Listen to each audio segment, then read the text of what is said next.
tiveram algumas leituras que mudaram o jeito que você encarava o nazismo em si, ou Sim. então a própria figura do Hitler. E eu Uhum. queria entender um pouco isso. Que livro é esse? O que aconteceu? E qual que é a mudança de chave daquela figura que a gente já sabe mais ou menos, né, Uhum. do que é? O ano é 2019 e eu tava sondando entrar no mestrado na UFSC e eu encontrei um canal gringo do YouTube chamado Tick History, que é excelente também. É meu canal preferido no YouTube como um geral, né? História geral? História da Segunda Guerra. Segunda Guerra. E também fala de ideologias, coisas assim. Foi com base nele que eu criei o meu canal também, mas teve um vídeo que ele fez uma review de um livro chamado Hitler's National Socialism, que é a segunda edição em inglês do trabalho do Zitterman. Esse trabalho do Zitterman é baseado na tese de doutorado dele de 1986, chamado Hitler, Autocompreensão de um Revolucionário, é o título original, certo? E engraçado que o Zitterman, hoje em dia, se tu for colocar no Google, ele tá lá com camisa Eu Amo o Capitalismo, não sei o quê. Ele escreveu o livro Sociologia dos Mais Ricos e o pessoal fala, o cara é liberal, fala de capitalismo. Quem vai ler um livro de um liberal que escreveu isso? A sacada é que quando ele escreveu isso em 86, ele era um esquerdista. Ele era um socialista. E ele deixou de ser socialista por causa do processo de pesquisa desse livro. Que legal. Porque ele percebeu, o Hitler é mais socialista do que eu imaginava. E aí ele começou a se questionar sobre a própria ideologia dele, por causa do trabalho de investigação que ele fez para fazer esse livro. E ele até fala, se há algum viés nesse livro, é talvez uma subestimação do anticapitalismo de Hitler indevida por causa do meu viés esquerdista da época. E quais foram... O que ele identificou como padrão para ele dizer que, putz, aqui tá muito mais socialista do que eu gostaria à época? Certo. Ele começou a perceber que Hitler tinha uma visão muito negativa da burguesia, do grande capital, do capital de juros, da bolsa de valores e das empresas de sociedade anônimas. O Hitler, ele via a economia como sendo subalterna à política. O Hitler tinha um princípio que ele se gabava de dizer que era a primazia da política. Ou seja, a economia é importante, mas ela tem que seguir os desígnios políticos da comunidade popular. Se a economia não serve à comunidade popular e só serve ao lucro individual de empresários, de grandes empresas, contra a necessidade do povo, então a política e o Estado têm que direcionar ou redirecionar, no caso, a economia para as vontades populares, para as massas. Porque o Estado e a comunidade vivem para a massa e a massa para o Estado. Por isso que ele não gostava de empresas de sociedades anônimas, as empresas de grandes capitais, porque ele falava, estão sendo remunerados não por fazerem o seu trabalho. Tem gente que não está trabalhando e só recebendo dividendos. Ele fala, isso é um tipo de expropriação indevida. Ele não gostava de lucros e dividendos e juros porque achava que era um tipo de exploração judaica. Então ele falava, a remuneração tem que ser servida pelo seu trabalho. Se você trabalha, você é remunerado. Por isso que ele não gostava de sociedades anônimas. Ele queria banir esse tipo de empresa, banir grandes corporações judaicas que ele falava. E o Zitterman foi percebendo que esses discursos não eram só propaganda. Hitler falava disso em cartas privadas. No seu inner Ele circle. estava convencido daquilo, não era mais do que uma argumentação, vamos dizer assim, retórica para fins populistas. Para fins populistas. Isso. No começo ele foi influenciado pelo Gottfried Feder, com essa coisa de capital exploração dos juros. Isso se manteve com o tempo, mas ele foi avançando no seu pensamento a ponto de, enquanto ele invadia a União Soviética, conforme ele foi invadido a União Soviética, ele foi tendo mais respeito por Stalin e mais admiração pela economia soviética. E ele foi cada vez se tornando mais pró-estatização dos meios de produção. E assim, né? Também não tem aquela pegada assim, você poderia até pensar assim, tudo bem, ele é contra o princípio da economia como a primazia. Uhum. E aí tem o fruto do idealismo alemão e não, ele é científico a parada, você entendeu? Só que tem a célebre contato do Max Planck, né, com o Hitler, que acho que é isso, me corrija se eu estiver errado, mas pelo que eu lembro da história, alguns professores judeus tinham sido expulsos da Universidade do Max Planck e ele foi reclamar diretamente com Hitler. E ele fala, e aí depois ele volta e ele conversou 2 horas com o Hitler e falou assim, cara, era um cara que assim, ele tinha certeza do que estava acontecendo, ele não ouvia o que você estava falando, você não tinha qualquer receptividade, é um fundamento político dentro de uma coisa que ele tinha completa certeza, ele não tinha.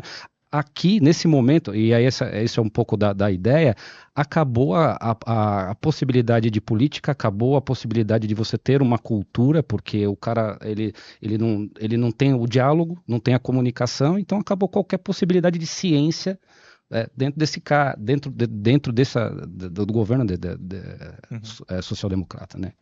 Uma das características mais marcantes da personalidade do Hitler era realmente o seu dogmatismo.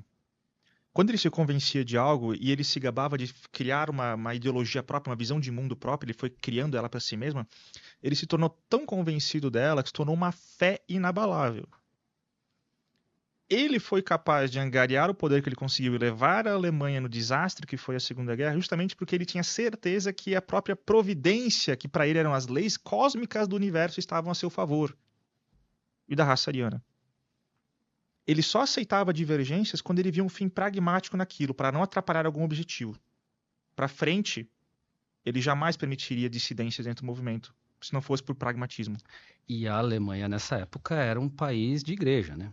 Protestante Sim. ou católica, menos de 1% da população se declarava ateu. Uhum. Né? Então, assim, de certa forma, essas ideias permearam essas instituições e houve reação mais tardia, né?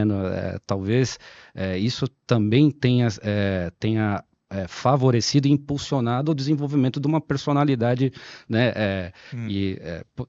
Tem fatos, né, da época, né, da encenação da Paixão de Cristo, em que Pilatos, por exemplo, ele era exaltado sobre ali os judeus, e inclusive tinha a dramatização com suástica e tudo mais, né? Então, assim, existia toda um ambiente ali que tolerava, né, na sociedade, que tolerava ideias absurdas nesse nível, não é? É difícil dizer exatamente quais são as raízes do antissemitismo de Hitler e quando ele de fato se tornou esse antissemita virulento. Porque antes da Primeira Guerra Mundial, ele passou alguns anos que dizem que é os anos de vagabundagem dele em Viena. Que ele vendia realmente, ele era pintor, ou tentou ser pintor no caso, né? Sim. E vendia sua arte na rua. E ele tinha auxiliares e colegas judeus que o ajudavam nessa empreitada.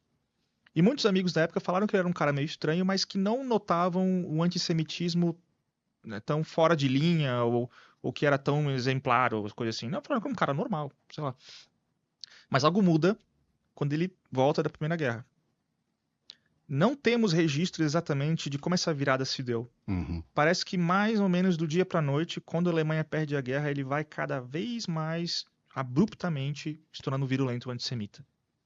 Não sabemos exatamente as fontes, se ele já tinha isso com ele antes, que isso só explodiu, ou quem o fez ser quem ele era depois. Não sabemos, só sabemos que ele foi se tornando muito. Mas o ambiente tinha isso pairava, né? Acho que é muito... Não, sim. Era algo que era palpável. Ele teve pessoas próximas dele que tinham um antissemitismo. E as leis estavam na sociedade da época. Tem leis, acho que se não me engano, da década de 30, por exemplo, acho que é a primeira lei antissemita da época, era que proibia que os judeus mudassem de nome para poder justamente mantê-los identificáveis, né? Então, quer dizer, antes da ascensão de Hitler ao poder, sim. né? O Império na época, e tanto o Império Alemão e até a Áustria, né, eram antissemitas. Sempre teve esse tal de antissemitismo europeu, assim, né? Mas o antissemitismo de Hitler, ele é muito mais peculiar, tá? Isso não está no livro do Zittermann. Isso é algo que eu concluí que eu acho que faltou no livro do Zittermann, mas que o antissemitismo do Hitler era um antissemitismo socialista, social-darwinista. Sim. Tipo assim, muita gente fala que o darwinismo é justamente para justificar aquela mercado, a luta pela concorrência do mais forte, o mercado sobrevive o mais forte, aquela coisa toda, né? Mas teve alguns intelectuais que juntaram socialismo com darwinismo. Sim. Mas como? Eles falam que a luta pela sobrevivência na sociedade capitalista é injusta. Sobrevive aquele que tem mais recursos, ou que herdou, ou que tem mais privilégio e status. Eles falam, não, temos que criar uma estrutura de igualdade no qual todos podem competir pela sobrevivência de modo igual, sem herança, sem títulos, sem ajuda do pai, sem ajuda do tio, do amigo, não sei. Não. Zera tudo, zera tudo. Zera tudo para ter uma luta que aí a sociedade vai se beneficiar da luta do mais forte de maneira socialista, todos na igualdade para a luta, para beneficiar o coletivo. E aí o Hitler, e isso fica claro no discurso dele, é herdeiro desse tipo de socialismo, é um socialismo social darwinista. Sim. Qual que era a ideia do Hitler? Acabar com todos os privilégios de classe, status e herança, não importa se você é filho de fulano, cicrano, se você tem alguma habilidade, você tem alguma inclinação natural, o Estado vai garantir que você tenha toda a educação e suporte possível para florescer sua individualidade, para você chegar no cargo que lhe é mais propício, independente qual seja. Sim. Isso o Estado vai garantir. Não importa se você é filho de um fazendeiro ou filho de um burguês. Se você é filho de um burguês, seu pai era bom na empresa. Você é? Se o Estado nazista fala, você não é que nem seu pai, você não tem habilidades dele, acabou para você. Acabou. A empresa vai ser tirada da sua família e colocada para gente mais capacitada, porque o que vale é a coletividade. E ele queria fazer uma tal de igualdade de oportunidades. E o Estado ia garantir toda essa igualdade para todo mundo competir, por causa que o que importa é a coletividade racial. O Estado era o garantidor da racionalidade do processo, né? Da racionalidade da justiça do processo, né? Da justiça da luta pela sobrevivência. Porque ele achava assim, bem, os indivíduos são diferentes. Mesmo os arianos. Né? Quando eu estou falando tudo isso, tem que pressupor que exclui todo mundo que não é ariano. Sim, né? Claro. Dentro dos arianos, mesmo os arianos têm capacidades diferentes, têm inclinações diferentes. Então, como conciliar o individualismo da biologia individual de cada ariano com a necessidade de uma igualdade social do ariano? A igualdade de entrar na luta com as suas capacidades, o Estado vai garantir. Se você for o melhor, você vai alcançar o posto, porque a coletividade assim exige, pela sobrevivência da coletividade.